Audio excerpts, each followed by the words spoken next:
최근 마이크로 서비스, 마이데이터 사업 등으로 API 사용이 증가하면서 API 보안의 중요성이 부각되고 있습니다.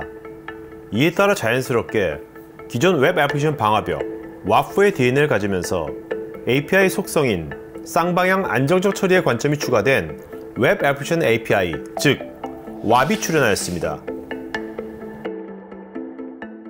우리가 사용하는 API는 크게 이제 SOAP 방식과 REST로 구분이 돼요.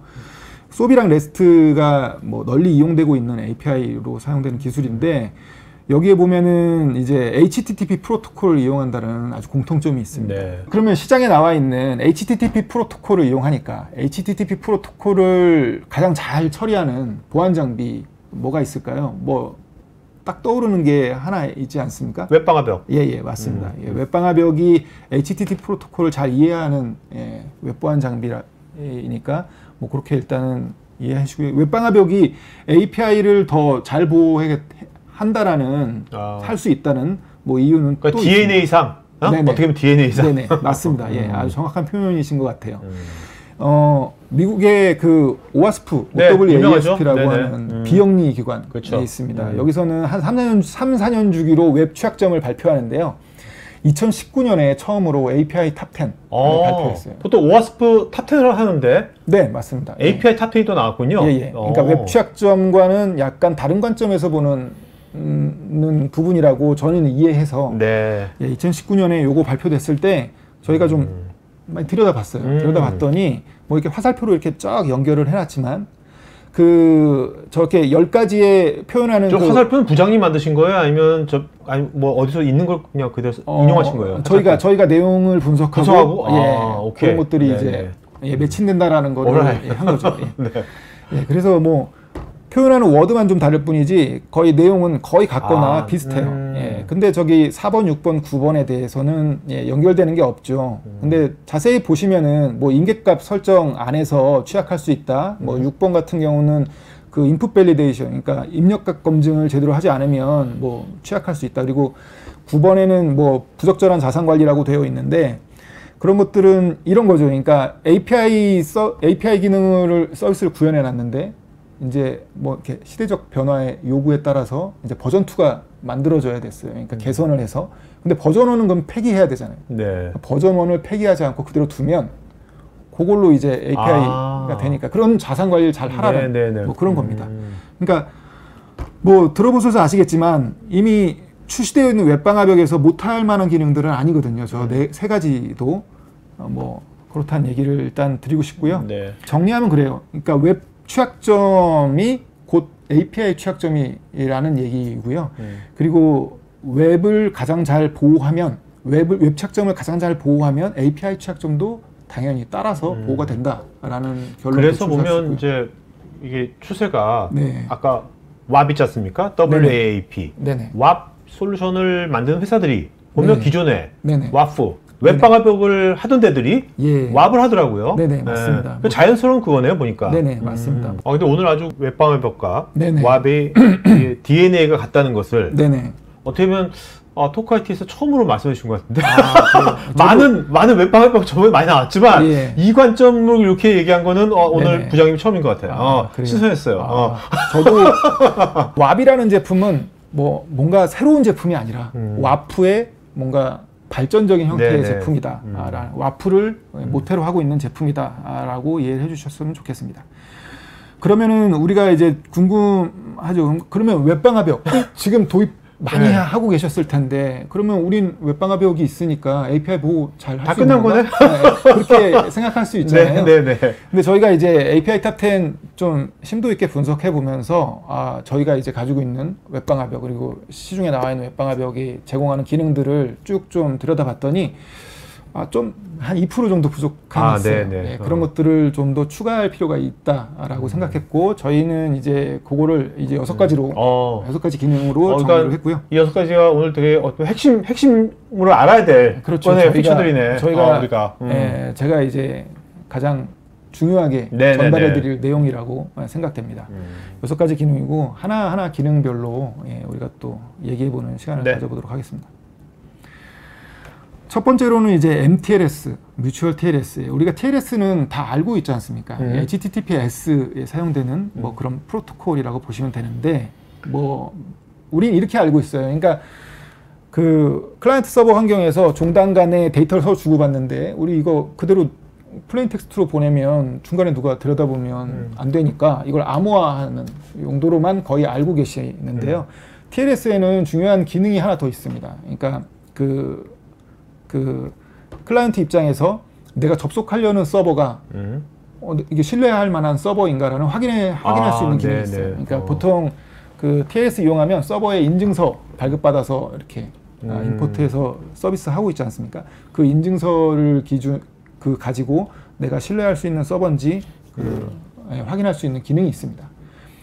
여기까지는 이런 환경에서만 우리가 TLS를 이용해 왔어요. 그러니까 구글을 이용하든 뭐든 포탈을 이용하든 다 이런 환경에서 이용해 왔는데, 근데 API 환경에서는 약간 좀 그러면 안 된다라고 생각을 하셨던 것 같아요. 그래서 MTLS를 이용하라고 마이데이터 사업에서도 마이데이터의 상호간에? 상호간에 다 인증이 돼야 된다. 네네.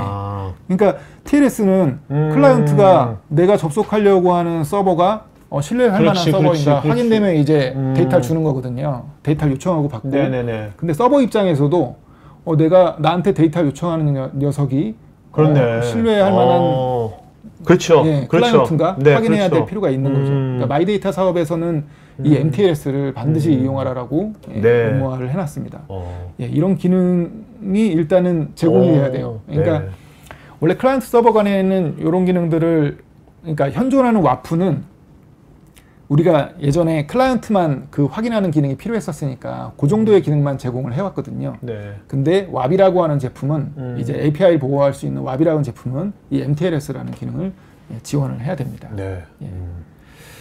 그리고 우리 두 번째로 뭐 식별정보 클로킹이라고 얘기했는데, API 자, 클로킹이 뭐예요? 영어로 저게? 클로킹.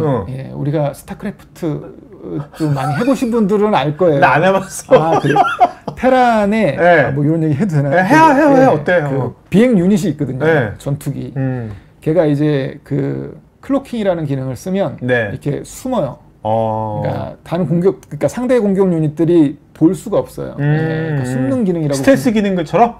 뭐 거기서는 그렇게 표현돼 있지만 우리 웹방화벽, 그러니까 기존에 이제 보안 제품들에서 얘기하는 클로킹은 뭔가 그 다른 문자열로 치환해서 알아보지 못하게 하는. 마스킹처럼? 네네, 맞습니다. 약간 암호화랑 좀 다른 그렇죠. 개념이라고 보시면 돼요. 그래서 그러니까 보시면은 API에는 그 요청하는 URL 자체가 다 프로그램이기 때문에 하나의 기능이에요.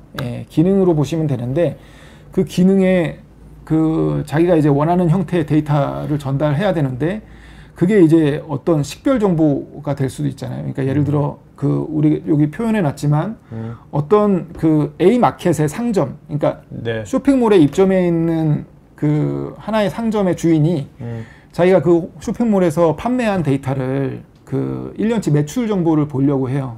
그런 이제 예를 든 거고요. 저기에서 이제 뒤에 유저는 마켓 A라고 뭐 간단하게 저렇게 이해하기 쉽게 해놨습니다. 근데 저렇게 보니까 URL에 보니까 저기 마켓 A? 내 상점 정보가 들어가네? 그러면 이거를 바꿔보면, 그러니까 예를 들어 내 경쟁사 가게의 상점으로 바꿔보면 그 데이터를 볼 수 있을까? 라는 궁금증이 생길 수도 있고. 그렇죠. 실제적으로 뭐 악의적인 사용자들은 저런 것들 취약점이 있으면 변환해서 데이터를 많이 수집하거든요. 근데 현존하는 와프는 이거는 이제 요청하는 클라이언트가 서버로 전달하는 데이터에 저런 식별 정보가 포함되면 취약할 수 있으니 식별 정보를 그 식별하지 못하게 바꿔야 된다라는 기능이 필요한 겁니다. 근데 현존하는 와프는 클로킹 기능을 제공하고 있어요. 아주 잘. 근데 그게 약간 제한적인데, 예전에 우리 와프는 서버에서 사용자에게 넘어가는 데이터를 집중했어요. 클로킹에 대해서는. 그러니까 바디에 포함된 뭔가 개인정보가 있지 않나. 민감정보 같은 것들. 주민번호, 뭐 카드번호, 계좌번호 이런 것들이 있으면 그걸 이제 바꿔주는 형태의 기능을 제공했거든요. 근데 그러니까 서버에서 응답으로 나가는 데이터에 대한 클로킹 기능만 제공했지 유입이 되는 거에 대한 클로킹 기능을 제공하지는 않았었습니다. 그러니까 왑이라고 하는 제품은 API 구조 특성상 저런 것들이 좀 필요하고요. 보호해 주려면 저런 것들을 갖춰야 된다라는 얘기를 드리고 싶은 겁니다. 그리고 세 번째입니다. API 통신도 우리가 앞서서 말씀드렸지만 소비나 우리 REST도 다 HTTP 프로토콜을 이용한다고 말씀드렸잖아요. HTTP 프로토콜은 프로토콜 자체의 구조가 스테이트리스 프로토콜입니다. 그러니까 그 말은 뭐냐면 그 사용자의 인증된 정보를 계속해서 그 요청마다 전달해 줄 수 있는 게 프로토콜 자체는 없어요. 그래서 그러면 어떤 불편함이 원래 생겨야 되냐면 우리가 카카오나 네이버에 접속하면 그 클릭할 때마다 네. 우리가 로그인 정보 계속 줘야 돼요. 그럼 엄청 불편하잖아요. 그렇죠. 그래서 웹에서는 이거를 그 불편함을 개선하기 위해서 서버에서 한번 로그인하면 그 사용자에 대한 유니크한 정보들을 그 담아서 쿠키로 발행을 해요. 좀 기술적인 내용인데 그러면 이제 사용자가 서버가 준 쿠키를 그 다음 요청에 이렇게 첨부해서 주거든요. 그러면 서버는 이제 그 정보를 보고 요게 요 사용자네라고 하면서 로그인을 계속 유지시켜주는 기능을 제공합니다. 근데 이 쿠키가 웹에서도 이게 다른 데로 유출되거나 아니면 우리가 식별 정보를 뭔가 다른 문자열로 바꿔봤듯이 쿠키에도 그런 정보들이 포함될 수 있잖아요. 그런 걸 다른 정보로 바꿔보면 그 취약점이 있으면 문제가 될 수 있잖아요. 그래서 인증과 권한을 오해할 수 있는 뭐 그런 문제점이 있습니다. API도 똑같아요. HTTP 프로토콜을 이용하기 때문에 그 사용자의 정보를 그대로 계속 줄 필요가 있는데 API에서는 쿠키보다는 저 JSON 웹 토큰이라고 하는 JWT를 이용하고 있습니다. 근데 쿠키와 토큰의 차이점 중에 하나는 JSON 웹 토큰은 그 서버가 그 데이터를 줄 때 자기 전자서명을 해서 줘요. 그래서 데이터가 변경돼서 들어오면 보안 장비가 없다고 하더라도 이건 할 수 있어요. 대응을 할 수 있는데 그게 그대로 다른 데로 유출되면 그 정보가 토큰이 다른 데로 유출되면 저런 악의적인 사용자가 그걸 그대로 이용하면 그걸 이제 구분해낼 수 있는 방법이 없거든요. 그래서 저런 그 토큰에 대한 위변조, 무결성 이거를 보호해야 될, 그 점검해야 될 기능이 왑에서 필요합니다. 와프에서는 앞서 말씀드렸다시피 웹 쿠키에 대해서는 그런 기능들이 너무 잘 돼 있어요. 근데 우리 JSON 웹 토큰은 API에서 주로 사용되는 거다 보니까 기능이 좀 필요합니다. 그리고 네 번째로는 뭐 디도스 어택인데요. 우리가 서버가 어떤 요청을 처리하기 위해서는 리소스가 필요하잖아요. 그러니까 CPU도 필요하고 그렇죠. 메모리도 필요하고 그다음에 네트워크 밴드위스도 필요하고 스토리지도 필요한데 이런 것들이 이제 자원이 고갈되면 서비스 불능 상태로 빠지겠죠. 앞서 설명드렸다시피 뭔가 입력값 검증 부재 또는 길이 제한이나 이런 것들이 잘 안 돼 있으면 서버가 도스 상태에 빠질 수 있습니다. 근데 기존의 와프도 이런 버퍼 오버플로우나 그 다음에 과한 요청에 대한 제어, 임계값 기반의 제어는 기능은 가지고 있었어요. 근데 뭐 잠깐 말씀드렸지만 API는 요청하는 URL마다 하나하나의 다 기능들이거든요. 근데 기능에서는 뭔가 정보를 조회하려는 목적의 API도 있을 거고 그 다음에 정보를 생성하는 목적의 API도 있을 거고 정보를 업데이트하는 용도의 API도 있을 겁니다. 근데 용도마다 다 다르겠죠. 그러니까 그 URL 하나마다 그거에 대한 임계치를 이렇게 구분해서 달리 설정할 수 있어야 되는데 기존의 와프는 이렇게 홈페이지 하나에 대한 전체적인 그런 임계값 제어가 거의 가능했거든요. 그래서 왑이라고 하는 제품은 이제 이렇게 URL별로 임계치를 그 사용 목적에 맞게 제어할 수 있는 기능이 필요한 겁니다. 그리고 다섯 번째는 우리가 API는 REST를 주로 사용한다고 말씀드렸잖아요. REST풀에서는 전송하는 데이터 형태를 뭐 XML도 쓸 수 있고 JSON도 쓸 수 있고 텍스트도 쓸 수 있고 이렇게 말씀을 드렸지만 주로 JSON이 많이 사용되고 있어요. 개발자들이 JSON 선호하니까. JSON이 아무래도 기계도 그렇고 사람도 그렇고 가독할 수가 있고 플랫폼이나 랭귀지의 디펜던시에서 약간 독립적이기 때문에 자주 사용됩니다. 그래서 JSON이 광범위하게 사용되는데 REST API는 구조 특성상 요청이 되게 간단하고요. 응답으로는 많은 양의 데이터가 오는 구조를 가지고 있어요. 그러다 보니까 그래서 그 클라이언트가 그 많은 데이터 중에 자기가 이제 필터링 해가지고 원하는 정보 형태로 뭐 표현해 준다든지 이렇게 되어 있거든요.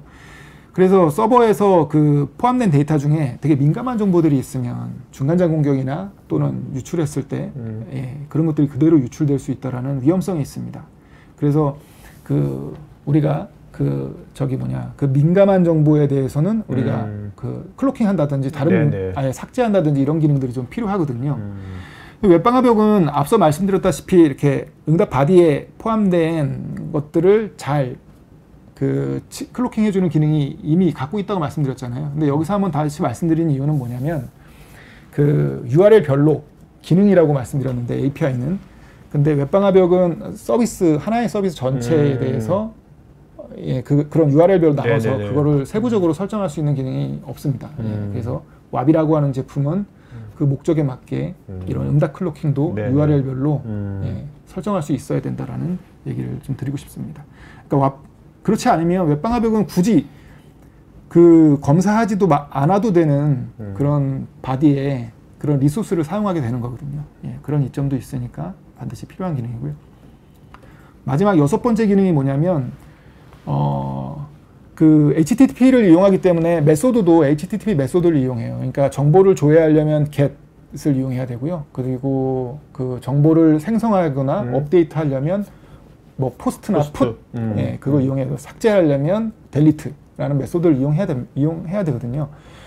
근데 그런 이제 그 URL별로 각각의 기능이니까 그 정보 조회 기능을 담고 있는 API인데 여기는 get만 있으면 되잖아요. 그렇죠. 네, get만 허용하면 되거든요. 근데 이런 것들에 대한 제어가 되어 있지 않으면 예, 다른 메소드로 예, 나쁜 예, 피해를 줄 수 있는 그런 게 있습니다. 그러니까 이게 웹방화벽은 웹의 관점에서 보면 되는 건데 네네. 얘는 API별로 그 관점으로 모든 것을 생각하고 응대해야 되는 그게 맞습니다. 되게 큰 차이점이네요. 그러니까 기존의 웹방화벽은 하나의 자기가 보호하고자 하는 도메인 IP 포트가 되게 중요했어요.